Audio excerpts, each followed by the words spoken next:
صل على سيدنا ومولانا محمد وعلى بسم اللہ الرحمن الرحیم۔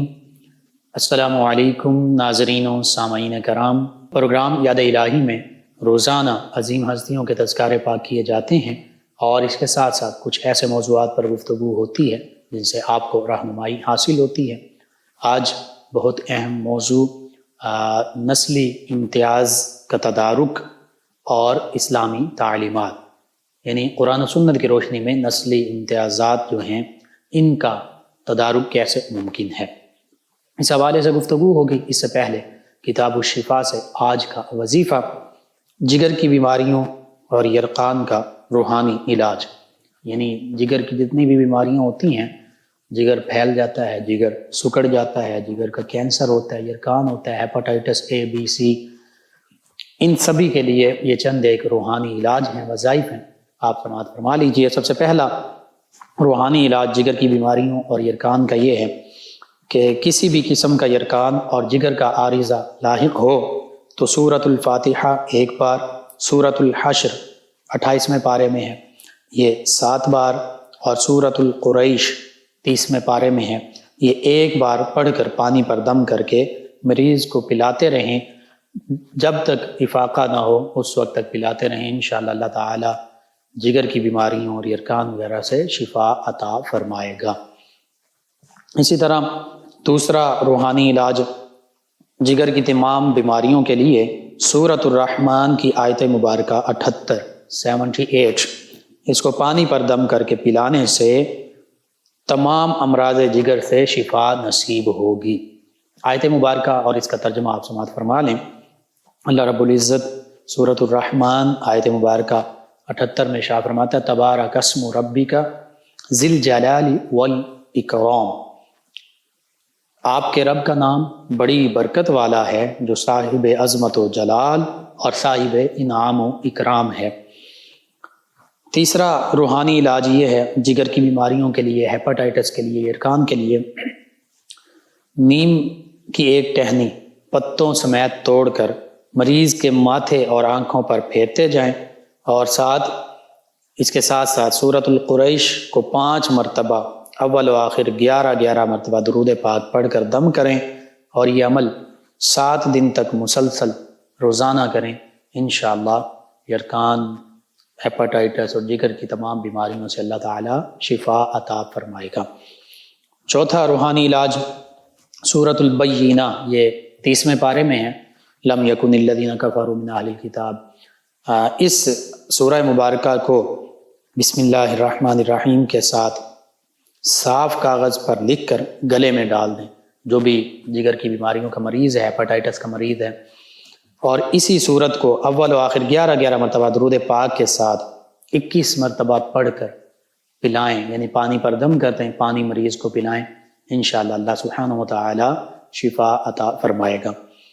5واں علاج یہ ہے بھنے ہوئے چنوں پر اول آخر 11 بار درود پاک کے ساتھ سورۃ الفلق اور سورۃ الناس، آخری دونوں سورتیں معوذتین، یہ 1 بار یا 3 بار پڑھ کر دم کر دیجئے، اور وہ بھنے ہوئے چنے جن پر دم کیا ہے وہ تھوڑے تھوڑے کھاتے رہیں، انشاءاللہ اللہ تعالی ہی شفا عطا فرمانے والا ہے۔ اور چھٹا علاج اس کا یہ ہے روحانی علاج کہ سورۃ الحشر کی پہلی آیت مبارکہ 28ویں پارے میں ہے سورۃ الحشر، اس کی پہلی آیت مبارکہ اس کو 313 مرتبہ پڑھنا ہے، اول آخر 11 مرتبہ درود پاک، اور عصر کے وقت پڑھنا ہے، بوقت عصر پڑھ کر پانی پر دم کر کے مریض کو پلائیں، انشاءاللہ شفا ہوگی۔ تو یہ 6 روحانی علاج ہیں، ہیپاٹائٹس اے ہے، بی ہے، سی ہے، کوئی بھی، اور یرقان ہے، اسی طرح جگر کی جتنی بیماری ہیں ان میں ضرور اپنے معمول کا حصہ بنائیے، آپ کو ضرورت ہے، اپنے اوراد و وظائف میں شامل کیجئے۔ 6 کے 6 علاج کر سکتے ہیں، بہت اچھی بات ہے، 5 کر لیں، 4 کر لیں، 3، جو آسانی سے آپ کر سکتے ہیں۔ اللہ رب العزت پر کامل بھروسہ رکھتے ہوئے اللہ تعالی ہی شفا عطا فرمانے والا ہے، تو ضرور کیجئے۔ یہ دعا ہے، دعا بھی سنت نبوی صلی اللہ علیہ وآلہ وسلم ہے، دوا یعنی میڈیسن وہ بھی سنت ہے، وہ بھی ضرور کیجئے، اور اللہ پر بھروسہ رکھتے ہوئے اپنے معمول میں شامل کیجئے، انشاءاللہ اللہ تعالی شفا عطا فرمائے گا۔ آپ اس کو اپنے اعزاء قریبا، رشتہ دار، دوست، احباب، پڑوسیوں، محلے دار، امت مسلمہ تک پہنچائیے، شیئر کیجئے۔ انشاءاللہ میرے آپ کے ہمارے بتانے سے اگر کسی بھی ہمارے مسلمان بہن بھائی، کسی مسلمان فرد کا فائدہ ہوتا ہے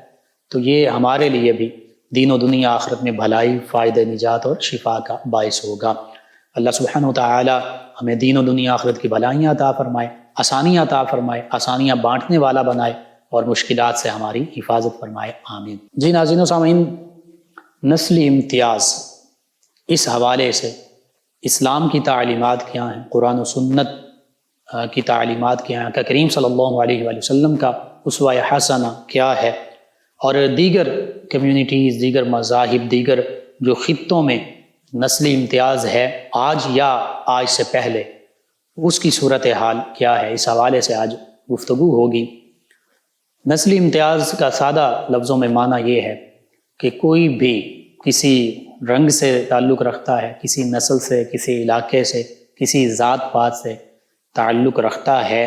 تو وہ اپنے لیے اس نسل کو، اس رنگ کو، اس علاقے کو، اس زبان کو، اس ذات پات کو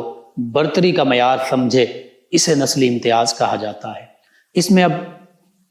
خاص طور پر رنگ کی بنیاد پر اور نسل کی بنیاد پر بھی تمیز کی جاتی ہے کہ فلاں گورا ہے، فلاں کالا ہے، فلاں عربی ہے، فلاں عجمی ہے، فلاں، یہ اتنا اس میں نسلی امتیازات اتنے بڑھ چکے ہیں کہ بعض کا زبان کی بنیاد پر کہ فلاں جو ہے وہ عربی بولنے والا ہے، فلاں جو ہے وہ اردو بولنے والا، فارسی بولنے والا ہے، حتیٰ کہ اگر ہم اپنے ملک پاکستان کی بات کریں تو زبان کی بنیاد پر، لسانی تعصبات کی بنیاد پر بھی یہ امتیازات رکھے جاتے ہیں۔ فلاں اردو سپیکنگ ہے، فلاں پشتو بولنے والا ہے، فلاں جو ہے وہ پنجابی بولنے والا ہے، فلاں سندھی ہے، سندھی بولنے والا ہے، فلاں فلاں، اس طرح کر کے یہ یوں سمجھ لیجئے کہ اسلام کی تعلیمات کو ہم مسلمانوں نے بھی بھلا دیا، اور دیگر مذاہب کے لوگ انہوں نے بھی، کیونکہ آقا کریم صلی اللہ علیہ وآلہ وسلم کی بعثت مبارکہ کے بعد، نبی کریم صلی اللہ علیہ وآلہ وسلم کے اظہار نبوت فرمانے کے بعد سے لے کر تا قیام قیامت، اب آقا کریم صلی اللہ علیہ وآلہ وسلم کی تعلیمات ہی تمام انسانیت کے لیے مشعل راہ ہیں، تمام انسانیت کے لیے ہدایت کا ذریعہ ہیں، اس دنیا میں آخرت میں بھلائی، فائدے، نجات کا ذریعہ ہیں، فلاح کا ذریعہ ہیں۔ تو چاہے کسی بھی نبی علیہ الصلاۃ والسلام کے ساتھ کوئی اپنے آپ کو منسوب کرتا ہے، تو چونکہ زبور ہے، تورات ہے، انجیل ہے، جتنی کتب سماویہ ہیں وہ اللہ تعالیٰ کی طرف سے برحق ہیں، لیکن اللہ رب العزت نہیں فرما دیا کہ ان کتابوں میں ان لوگوں نے تحریف کر دی، خود ان میں تبدیلی کر دی اپنے ہاتھوں سے، تو وہ تعلیمات بھی مکمل طور پر نہ رہیں۔ تو اب اسلام ہی کی تعلیمات تمام انسانیت کے لیے ضروری ہیں، لازمی ہیں، باعث امن و سلامتی ہیں۔ تو ہم دیکھتے ہیں کہ ان تعصبات میں ہر قسم کے لوگ شامل ہو جاتے ہیں، حتیٰ کہ مسلمان بھی بے لا علمی اور بے عملی کی وجہ سے اس کا شکار ہو جاتے ہیں، اور اسی کو ریسزم بھی کہتے ہیں، نسلی تعصب۔ اور اس کا اگر جائزہ لیا جائے تو یہ پہلے ادوار میں بھی رہا، عرب میں بھی آقا کریم صلی اللہ علیہ وآلہ وسلم کی ولادت باسعادت سے پہلے بھی عرب جو ہیں وہ اپنے آپ کو بہت اعلیٰ تصور کرتے تھے، اور اجمی، یہ دوسروں کو اپنے سوا دیگر خطوں میں رہنے والے لوگوں کو اجمی کہتے تھے۔ عرب کا اگرچہ معنی اس میں فصاحت و بلاغت کے معنی بھی ہیں، وہ سبھی باتیں اپنی جگہ پر مسلمہ ہیں، لیکن وہ اپنے سوا باقی لوگوں کو اجمی کہتے تھے، یعنی یہ گونگے ہیں، انہیں بولنے کا ڈھنگ نہیں ہے، انہیں پتہ نہیں ہے۔ پھر اس سے بھی بڑھ کر مختلف، جیسے میں نے عرض کیا، رنگوں کی بنیاد پر، نسلوں کی بنیاد پر اور دیگر تعصبات کی بنیاد پر وہ آپس میں امتیازات قائم کرتے تھے۔ حالانکہ قرآن مجید فرقان حمید کی تعلیمات مختلف صورتوں میں اور سورہ حجرات میں اکثر میں بیان بھی کیا کرتا ہوں، اللہ رب العزت نے بھی فرما دیا کہ اے بنی نوع انسان، تمام انسانوں کو مخاطب کر کے فرمایا، یا ایھا الناس انا خلقناکم من ذکر و انثی، وَجَعَلْنَاكُمْ شُعُوبًا وَقَبَائِلَ لِتَعَارَفُوا، بے شک ہم نے تمہیں ایک مرد اور ایک عورت سے پیدا کیا، سیدنا آدم علیہ السلام، سیدہ امہ حوا سلام اللہ علیہا، انہی سے تمام انسانیت کی جو نسل نو کا ارتقاء ہوا، انسانیت کی نسل جو ہے آگے چلی، انسان کی بقا ہوئی۔ اور پھر اللہ فرماتا ہے یہ جو تمہارے درمیان قبیلے ہیں، جو شعوب ہیں، جو قبائل ہیں، جو خاندان ہیں، یہ تو صرف اور صرف تعارف اور پہچان کے لیے ہیں، یہ تکبر کے لیے نہیں ہے، یہ تعصب کے لیے نہیں ہے، یہ نسلی امتیاز کے لیے نہیں ہے۔ ہاں آگے فرمایا ان اکرمکم عند اللہ اتقاکم، ہاں اللہ رب العزت کے نزدیک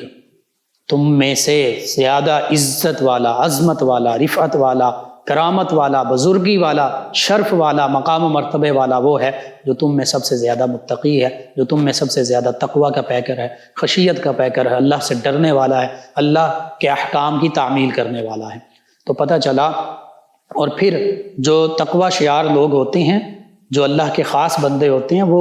وہ کبھی تکبر وہ بھی نہیں کرتے، حالانکہ اللہ کی بارگاہ میں انہیں بڑا بلند مقام حاصل ہوتا ہے، وہ تکبر نہیں کرتے، وہ عاجزی اور انکساری کا پیکر ہوتے ہیں۔ جیسے قرآن مجید فرقان حمید میں ہے وَعِبَادُ الرَّحْمَنِ الَّذِينَ يَمْشُونَ عَلَى الْأَرْضِ هَوْنًا، کہ جو اللہ کے خاص بندے، رحمان کے جو بندے ہیں تو سبھی انسان رحمان ہی کے بندے، انسان اللہ ہی کے بندے ہیں، تمام انسان، لیکن اللہ فرما رہا رحمان کے خاص بندے وہ ہیں جو زمین پر عاجزی کے ساتھ چلتے ہیں، انکساری کے ساتھ چلتے ہیں، وہ اکڑ کر تکبر کے ساتھ نہیں رہتے، نہیں چلتے۔ تو پتہ چلا کہ وہ جو عاجزی کرتے ہیں، جو اللہ کے احکام کی تعمیل کرتے ہیں، تقوی کو اپنا زندگی کا اوڑھنا بچھونا بنا لیتے ہیں، وہ اگرچہ اللہ کے نزدیک بڑے سر بلند ہیں، بڑے مقام و مرتبے والے ہیں، لیکن وہ خود عاجزی اور انکساری کا اظہار کر رہے ہوتے ہیں، وہ کبھی خود تکبر میں مبتلا نہیں ہوتے۔ تو یوں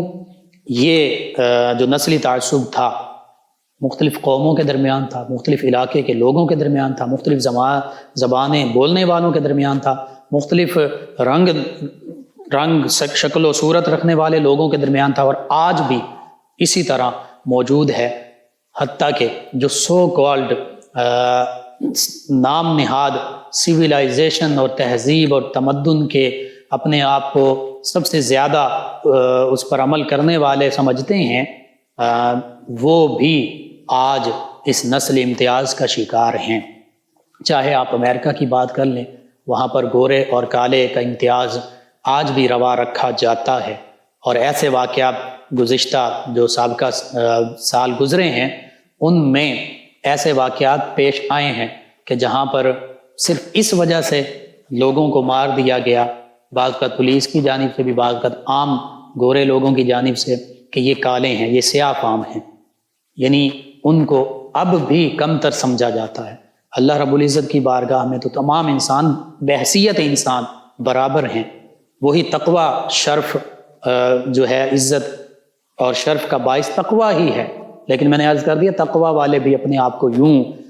تکبر میں مبتلا نہیں کرتے اور اس عمل کا شکار نہیں ہوتے نسلی امتیازات کا اور تعصبات کا کہ وہ یوں دوسروں کو قتل کرنے لگ پڑیں جن کو وہ اپنے سے کم تر سمجھتے ہوں۔ تو یہاں ہم دیکھتے ہیں کہ جو اپنے آپ کو بہت زیادہ تہذیب اور تمدن والا سمجھتے ہیں، اور وہ کہتے ہیں کہ، اور آج ہم بھی سمجھتے ہیں، ہم یہ سمجھ رہتے ہیں ہم سے مراد مسلمان، پاکستانی بھی، دیگر بھی، وہ ان لوگوں کو سمجھتے ہیں کہ یہ بہت زیادہ سویلائزڈ لوگ ہیں، یہ بڑے شائستہ لوگ ہیں، اور مسلمانوں کو عام طور پر وحشی، اجڑ، گوار، جاہل، پتہ نہیں کیا کیا سمجھا جاتا ہے۔ یہ حقیقت ہے کہ جو غیر مسلم ہیں، بالخصوص امریکہ، یورپ، ان ممالک کے لوگ، چونکہ جو اسلام سے براہ راست واقف نہیں ہیں، جنہوں نے اسلام کو نہ پڑھا ہے نہ اسلام کو سمجھا ہے، ان کو یہی تصور ان کے ذہنوں میں راسخ کیا جاتا ہے، ان کے ذہنوں میں پختہ کیا جاتا ہے کہ مسلمان جو ہیں یہ وحشی ہوتے ہیں، یہ اجڑ ہوتے ہیں، یہ گوار ہوتے ہیں، یہ جاہل ہوتے ہیں، انہیں زندگی گزارنے کا کوئی پتہ نہیں، انہیں تہذیب و تمدن شائستگی سے کوئی علاقہ نہیں، کوئی واسطہ نہیں۔ حقیقت یہ نہیں، حقیقت اس کے برعکس ہے۔ جو حقیقی مسلمان ہیں میں انہی کی بات کروں گا، اور مسلمانوں کے ہمارے آقا و مولا صلی اللہ علیہ وآلہ وسلم، تمام انبیاء کرام علیہ السلام کے سردار، تمام مخلوقات کے سردار نبی رحمت صلی اللہ علیہ وآلہ وسلم، آپ کے اس حوالے سے فرامین مبارکہ ایک نہیں کئی فرامین مبارکہ بھی موجود ہیں، عملی آپ کا جو اسوہ حسنہ بھی موجود ہے۔ آقا کریم صلی اللہ علیہ وآلہ وسلم نے کبھی کسی کے درمیان کوئی فرق روا نہیں رکھا۔ صحابہ کرام علیہ رضوان کو دیکھ لیجئے، بلال حبشی رضی اللہ عنہ بھی ہیں، اور نبی کریم صلی اللہ علیہ وآلہ وسلم کے مسجد نبوی کے مؤذن بھی ہیں، مؤذن رسول، خازن رسول، وزیر خزانہ ہیں، فائنانس منسٹر ہیں اسلامی ریاست مدینہ طیبہ کے سیدنا بلال حبشی رضی اللہ عنہ، آقا کریم صلی اللہ علیہ وآلہ وسلم کی مسجد کے مؤذن ہیں۔ کیسا بڑا شرف! اور سیدنا عمر فاروق اعظم رضی اللہ عنہ سیدنا بلال کہہ کر پکارا کرتے۔ خلیفۃ المسلمین ہیں، امیر المومنین ہیں، مسلمانوں کے حکمران ہیں سیدنا عمر فاروق اعظم رضی اللہ عنہ، لیکن سیدنا بلال حبشی رضی اللہ عنہ کو سیدنا بلال کہہ کر پکارتے ہیں اور کہتے ہیں کہ آپ ہمارے سردار ہیں۔ آقا کریم صلی اللہ علیہ وآلہ وسلم نے تمام امتیازات کو مٹا دیا، فرما دیا کہ عربی کو عجمی پر کوئی فوقیت نہیں، اسی طرح عجمی کو عربی پر، گورے کو کالے پر، کالے کو گورے پر، اور فرمایا کہ تمام تم آدم علیہ السلام کی اولاد ہو تو یوں، اور مٹی سے پیدا کیے گئے ہو، تو اس سے بڑھ کر نسل امتیاز کا تدارک کیا ہو سکتا ہے؟ یہ آج کی کمیونٹیز، آج کے جتنے بھی آرگنائزیشنز ہیں، UN ہے، دیگر ہیں، وہ آج ان تعلیمات کو اپنا رہے ہیں، اپنے چارٹر کا حصہ بنا رہے ہیں، لیکن آقا کریم صلی اللہ علیہ وآلہ وسلم، قرآن مجید، فرقان حمید، نبی کریم صلی اللہ علیہ وآلہ وسلم کے فرامین مبارکہ، صحابہ کرام علیہ رضوان کی حیات مبارکہ، آقا کریم صلی اللہ علیہ وآلہ وسلم کا اسوہ حسنہ مسلمانوں تک جو تعلیمات پہنچی، یہ تو 1450 سال پہلے سے اتنی خوبصورت تعلیمات ہیں کہ جن میں ان چیزوں کے خاتمے کا عملی ہمیں پہلو بھی نظر آتا ہے، ان کی تعلیمات بھی موجود ہیں، لیکن ہماری بدقسمتی ہے پوری انسانیت کی بھی کہ انسان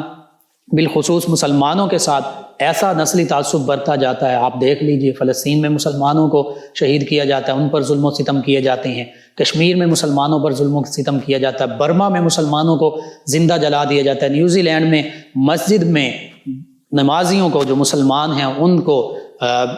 ڈائریکٹ گولیاں مار دی جاتی ہیں۔ کتنے واقعات ہیں، مسلمان ممالک پر چڑھائی کر دی جاتی ہے، کیمیکل ویپن کا بہانہ کر کے عراق پر حملہ کر دیا جاتا ہے، بعد میں کچھ حاصل نہیں ہوتا اور پھر بس لفظی سوری کہہ دیا جاتا ہے، لفظی اس معافی مانگ لی جاتی ہے۔ تو مسلمان اس نسلی تعصب کا سب سے زیادہ شکار ہیں۔ ہم مسلمانوں کو پوری دنیا میں صرف اس وجہ سے کہ یہ مسلمان ہیں، اس وجہ سے مارا جاتا ہے، ممالک پر چڑھائی کر دی جاتی ہے۔ اس موقع پر کوئی نہیں بولتا، صرف زبانی کلامی، اگر کوئی بولتا بھی ہے تو وہ صرف زبانی کلامی دعوے ہوتے ہیں، زبانی کلامی مذمتیں ہوتی ہیں، عملی طور پر کوئی اس کی روک تھام نہیں کرتا۔ لیکن اس کے برعکس دیگر مذاہب کے لوگوں کے ساتھ بھی، علاقے کے لوگوں کے ساتھ بھی بحیثیت انسان ظلماً کسی کو نہیں مارا جانا چاہیے، قتل نہیں کرنا چاہیے۔ بالکل ایک بے گناہ انسان کی جان لینا ساری انسانیت کہ گویا قتل کے مترادف ہے۔ اسلام کی تعلیمات یہی ہیں، جنہوں نے ایسا معاملہ کیا سری لنکن شخص کے ساتھ وہ اس گناہ میں شامل ہیں، مجرم ہیں، لیکن اس سے بڑھ کر پھر مسلح، اور وہ بھی اس پر کل بھی میں نے عرض کیا تھا، لیکن دیکھیے اس کو بھی مذمت بھی کرنی چاہیے، اور یہ غلط عمل ہے، بہت غلط عمل ہے، جرم ہے، لیکن مسلمانوں کے ساتھ کیا معاملہ ہو رہا ہے وہ ہمیں کسی کو نظر نہیں آتا۔ بس آج ضرورت اس امر کی ہے، بحیثیت انسان، بحیثیت مسلمان، تمام انسانیت، تمام مسلمان، وہ اللہ رب العزت کا جو ابدی پیغام ہے اس پر عمل پیرا ہونے والے بن جائیں۔ اللہ سبحانہ و تعالیٰ سے یہ دعا ہے بالخصوص ہم مسلمانوں کو کے لیے کہ اللہ رب العزت ہمیں اسلام کی جو حقیقی اور سچی تعلیمات ہیں ان پر عمل پیرا ہونے کی توفیق عطا فرمائے، اور اللہ رب العزت ہمیں آقا کریم صلی اللہ علیہ وآلہ وسلم کے تصدق سے مسلمانوں کو اپنا کھویا ہوا وقار دوبارہ عطا فرمائے، آمین۔ اللہم صلی علی سیدنا و مولانا محمد وعلی سیدنا۔ آپ سماعت فرما رہے ہیں پروگرام یاد الہی۔ ناظرین و سامعین، اس دوران ہمیں جوائن کیا ہے ہمارے لسنر محمد علی صاحب فیصل آباد سے، کہتے ہیں السلام علیکم، ہاؤ آر یو؟ وعلیکم السلام، الحمدللہ۔ کہتے ہیں سر آپ کا پروگرام بہت اچھا ہے، اور کہتے ہیں کہ میری آنٹی ہیں، ان کا ایک بیٹا ہے، وہ 8 سال کا ہے، اور اس کے بعد ان کی کوئی اولاد نہیں ہوئی، ان کے لیے کوئی وظیفہ بتا دیں۔ جی میں عرض کرتا ہوں، میڈیسن یعنی علاج جو ہے وہ بھی ضرور کیجیے، انہیں بتائیے، اور اس کے ساتھ ساتھ اللہ کو بھی یاد کیجیے، دعا کے طور پر سورۃ الکوثر اس کو 111 مرتبہ پڑھیے روزانہ، میاں بیوی دونوں پڑھ لیں یا دونوں میں سے ایک اول آخر 11 مرتبہ درود پاک پڑھیں، اللہ سے دعا مانگیں، اللہ کے پیارے حبیب صلی اللہ علیہ وآلہ وسلم کے وسیلے سے انشاءاللہ اللہ تعالیٰ اولاد سے نوازے گا۔ اور ان کے علاوہ ہمیں جوائن کیا ہے، ہمارے ریگولر لسنز میں شامل ہیں 208 چک ڈوگرا والا سے محمد علی عباس صاحب، افتخار ڈوگر صاحب، ان کے بیٹے ہیں غلام رسول، محمد احمد اور غلام حسین، اور کہتے ہیں السلام علیکم۔ جی وعلیکم السلام ورحمۃ اللہ، آپ کا شکریہ، آپ ہمیں جوائن کرتے ہیں۔ اسد عبداللہ قادری چشتی صاحب کہتے ہیں السلام علیکم لقمان بھائی۔ جی وعلیکم السلام، کہتے ہیں بھائی یہ بتا کر رہنمائی کیجئے کہ جمعہ مبارک کے دن جمعہ کے لیے کتنے نمازی ہونے واجب ہیں، ضروری ہیں؟ جزاک اللہ۔ جی میں عرض کرتا ہوں جمعہ کی کئی شرائط ہیں، بہرحال ان کا بھی کسی دن ہم تفصیل سے اس پر بات کریں گے۔ تو جو جمعہ کا خطبہ ہے یہ بھی واجب ہے سننا، تو اس میں یہ ہے کہ ایسی جماعت کے سامنے خطبہ ہونا چاہیے جو جمعہ کے لیے ضروری ہے، یعنی کم سے کم خطیب کے سوا 3 مرد ہوں، تو یہ کم از کم خطیب کے سوا 3 مقتدی 3 لوگوں کا ہونا ضروری ہے، کم از کم یہ۔ ان کے علاوہ ہمیں جوائن کیا نادیہ صاحبہ نے، کہتی ہیں السلام علیکم بھائی، کیسے ہیں آپ؟ جی وعلیکم السلام، الحمدللہ، کہتی ہیں پروگرام بہت اچھا ہے۔ نسل پرستی اتنی زیادہ ہو گئی ہے کہ ہر ایک بندہ ایک دوسرے کو نیچا دکھانے میں مصروف ہے، اللہ پاک ہمیں دین اسلام کی تعلیمات پر چلنے کی توفیق عطا فرمائے، آمین۔ بالکل آپ نے درست کہا، اور کہتی ہیں کہ آپ جو کام کر رہے ہیں اللہ پاک آپ کو اس کا اجر دے، آمین۔ یہ اللہ رب العزت آپ کو بھی، تمام امت مسلمہ کو، تمام مسلمانوں کو دین و دنیا آخرت کی بھلائی عطا فرمائے، دین و دنیا آخرت کے تمام اجر سے نوازے، اور اسلام کی جو حقیقی تعلیمات ہیں ان پر ہمیں عمل پیرا ہونے کی توفیق عطا فرمائے، آمین۔ جی ناظرین و سامعین، پروگرام یاد الہی میں آپ ہمیں جوائن کرتے ہیں، اپنے فیڈ بیک سے آگاہ کرتے ہیں، آپ کا شکریہ۔ پروگرام یاد الہی کا وقت ختم ہوا جاتا ہے، انشاءاللہ کل صبح دوبارہ آپ سے ملاقات ہوگی پروگرام یاد الہی میں۔ اپنے میزبان محمد لقمان رضا کو اجازت دیجیے۔ آخر میں ہمارے مہمان ثنا خان جناب حافظ قاری عطا اللہ قادری صاحب نبی رحمت صلی اللہ علیہ وآلہ وسلم کی بارگاہ ناز میں گلہائے عقیدت پیش کریں گے۔ اپنے میزبان محمد لقمان رضا کو اجازت دیجیے، اللہ نگہبان۔ اللہم صلی علی سیدنا و مولانا محمد وعلی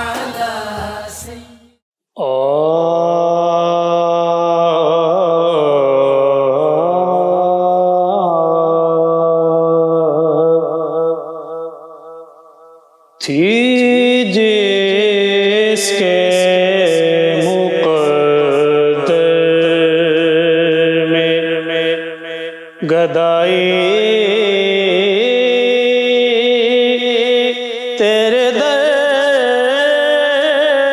کی قدرت نے اسے دکھائی، تیرے در کی تھی جس کے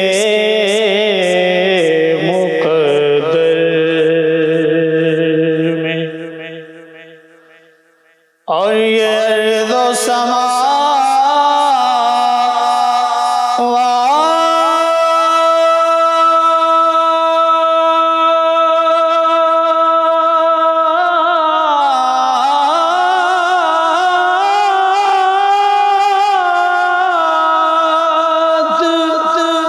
تیری ذات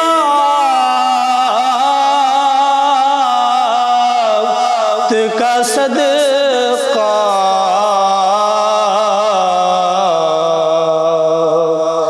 یہ ارض و سماوات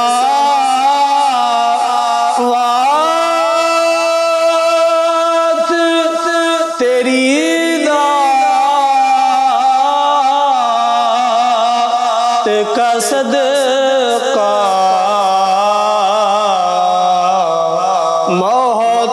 محتاج یہ ساری خدائی تیرے در کی تھی جس کے مقدر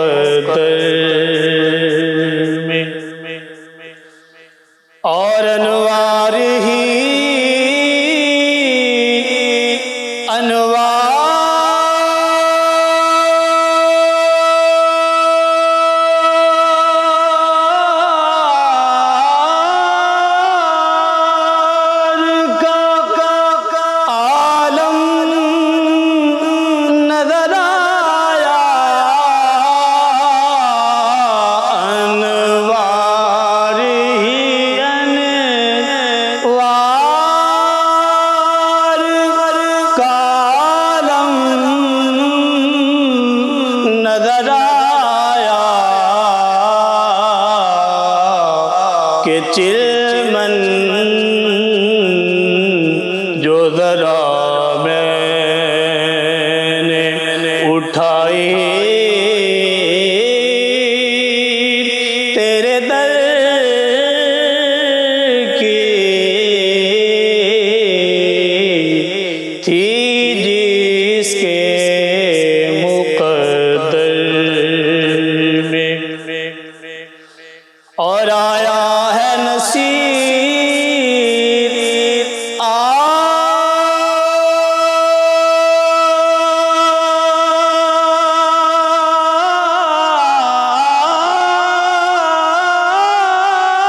آج تمنا یہی لے کر آیا ہے نصیب آج تمنا یہی لے کر کہ پلکوں سے کیے جائے صفائی تیرے در کے کہ پلکوں سے کیے جائے صفائی تیرے در کے تھی جس کے مقدر میں گدائی تیرے در کے قدرت نے اسے راہ دکھائی تیرے در کے تھی جس کے مقدر اللهم صل على سيدنا ومولانا محمد